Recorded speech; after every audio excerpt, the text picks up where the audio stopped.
Andhra Pradesh assembly సమావేశాల ప్రత్యక్ష ప్రసారం. క్రెడిబిలిటీ పోయిన ఆంధ్ర రాష్ట్రాన్ని ఎంతో క్రెడిబిలిటీ తీసుకుని వచ్చి గౌరవ ముఖ్యమంత్రి పవన్ కళ్యాణ్ గారు అట్లాగే ప్రధానమంత్రి నరేంద్ర మోడీ గారు మూడు పార్టీల కూటమి మూలాన అధ్యక్ష సిఐ సదస్సులో 13,25,000 కోట్ల రూపాయలతోటి ఇన్వెస్ట్మెంట్స్ కి వాళ్ళు పెట్టుబడులు పెట్టడానికి ముందుకు వచ్చారు అధ్యక్ష. 610 అవగాహన ఒప్పందాలు జరిగినాయి అధ్యక్ష. అట్లాగే అధ్యక్ష విశాఖపట్నం దాకా గూగుల్ గురించి చెప్పాను అధ్యక్ష. కాకినాడలో గ్రీన్ అమోనియా ప్లాంట్ కి శంకుస్థాపన చేశారు అధ్యక్ష. అమరావతి క్వాంటమ్ వ్యాలీ కూడా గౌరవ ముఖ్యమంత్రి గారు చేయడం జరిగింది అధ్యక్ష. ఏదైతే అధ్యక్ష హైదరాబాద్ లో గౌరవ ముఖ్యమంత్రి గారు విజనరీ లీడర్ అధ్యక్ష. హైదరాబాద్ ని ఏ విధంగా ముందు చూపుతోటి అక్కడ ఐటీ కంపెనీస్ ని స్థాపించిన తర్వాత హైదరాబాద్ ఒక గ్లోబల్ సిటీగా ఇప్పుడు పేరు పొందింది. అదే విధంగా అధ్యక్ష విశాఖపట్నం గాని అమరావతి గాని గ్లోబల్ సిటీగా పేరు పొందటానికి చాలా అత్యంత అద్భుతమైన అవకాశాలు ఉన్నాయి. 5 సంవత్సరాల్లో ఏదైతే విశాఖపట్నంలో 40 సంవత్సరాల నుంచి జరుగుతున్న అభివృద్ధి కేవలం 5 సంవత్సరాల్లో జరుగుతుంది అని కూడా మీ ద్వారా నేను తెలియజేసుకున్నాం అధ్యక్ష. ఇంకా క్లోజింగ్ అయిపోయింది అధ్యక్ష. గౌరవ ముఖ్యమంత్రి చంద్రబాబు నాయుడు గారికి అట్లాగే మన రాష్ట్ర ఉప ముఖ్యమంత్రి గారికి అట్లాగే విజనరీ లీడర్స్ అయిన నారా లోకేష్ బాబు గారికి మిగిలిన గౌరవులకి అధ్యక్ష తప్పనిసరిగా మా యొక్క అభినందనలు తెలియజేసుకుంటూ ఏదైతే అధ్యక్ష మరి ఫైనల్ గా ఇదే విధంగా ముందు కూడా తప్పనిసరిగా ఆంధ్ర రాష్ట్ర ప్రజలకి మన పైన ఏ విధంగా అయితే నమ్మకం పెట్టి మన అత్యంత అద్భుతంగా మనకి గెలిపించారు అధ్యక్ష. అదే విధంగా ఇప్పుడు గవర్నర్ గారి ప్రసంగానికి ధన్యవాదాలు తెలిపే తీర్మానంపై జరిగిన చర్చకు గౌరవనీయులు పెద్దలు డిప్యూటీ సీఎం గారు పవన్ కళ్యాణ్ గారు మాట్లాడారు. గౌరవ సభాపతి గారికి నా హృదయపూర్వక నమస్కారం.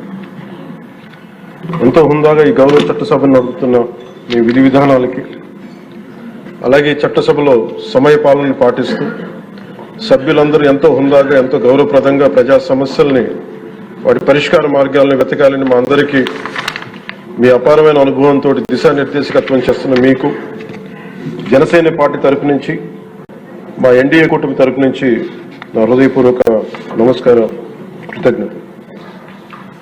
సాంకేతికంగా ఇది 3వ బడ్జెట్ సమావేశం అయినప్పటికీ పూర్తి స్థాయి బడ్జెట్ సమావేశంగా ఇది 2వది.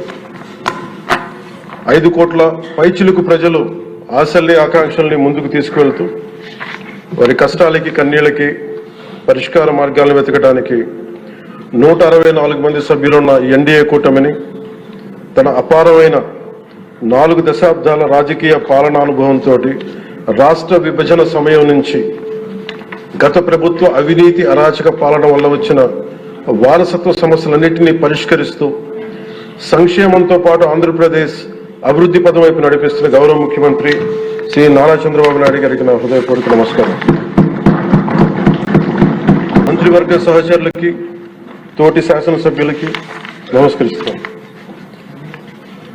ఇంకో 3 నెలల్లో 2 సంవత్సరాల పాలనని పూర్తి చేసుకోబోతున్న ఎన్డీఏ ప్రభుత్వం చాలా కాల పరీక్షలను తట్టుకొని ఒక అరాచక పాలన ఎదుర్కొని ఎన్నికల సమరంలో విజేతగా నిలబడింది. మనల్ని గెలిపించి ఈ నేలకి సేవ చేసిన భాగ్యం కలిగించినందుకు 5 కోట్ల రాష్ట్ర ప్రజలకు కృతజ్ఞత చేతులెత్తి నమస్కరిస్తున్నాను. రాష్ట్ర ప్రజలకి అండగా నిలబడుతున్న టీడీపీ, బీజేపీ, జనసేన పార్టీల నాయకులకి, కార్యకర్తలకు కూడా నేను నమస్కరిస్తున్నాను. నీలో సాహసం ఉంటే దేశం అంధకారంలో ఉంటుందా అని కవి శేషేంద్ర గారు రాసిన మహావాక్యానికి నిలువెత్తు ప్రతిరూపం భారతదేశ గౌరవ ప్రధానమంత్రి శ్రీ నరేంద్ర మోదీ గారు. వారు అందిస్తున్న సహకారానికి ఎన్డీఏ కూటమి తరఫున ఆంధ్రప్రదేశ్ రాష్ట్ర ప్రజల తరఫున నా హృదయపూర్వక ధన్యవాదాలు తెలియజేస్తున్నాను.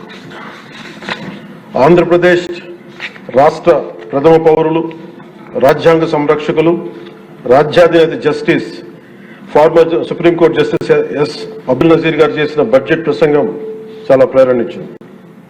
ఆంధ్ర రాష్ట్ర భవిష్యత్తుకు బలమైన పునాదులు వేస్తుంది. వికసిత్ భారత్ లో భాగంగా వికసిత్ ఆంధ్రప్రదేశ్ లక్ష్యంగా సాగింది.